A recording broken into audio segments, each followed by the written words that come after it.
Hello friends, माया और ममता serial देखिए जबरदस्त सीन अच्छी। एबे पुणी थरे माया पल्लवी को घर को आने निष्पत्ति नहीं।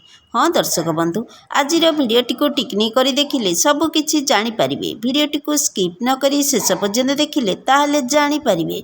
एबे दर्शक बंधु, आपण मानकर प्रिय सीरियल माया और ममता सीरियल देखा पाइबे जे आदर्श पल्लवी को देखा करी घर को आसवे आउ बसी माया आदर्श को देखी पचारे पल्लवी केमिति अच्छी आदर्श ताकू घर को आणिलुनु। तापरे आदर्श कहे सी आसिलानी। आदर्श कथा शुणी रूपसा माँ कहे सी केमिति आसीबो, सी तो डिवोर्स दे सारी। रूपसा सांगे आदर्शर बाहागर भी हो सारी। मालिनीर कथा शुणी माया रागिजे, कहे मालिनी सबु पर भी पल्लवीर गर्भरे बढ़ुवा छुआ आदर्शर संतान।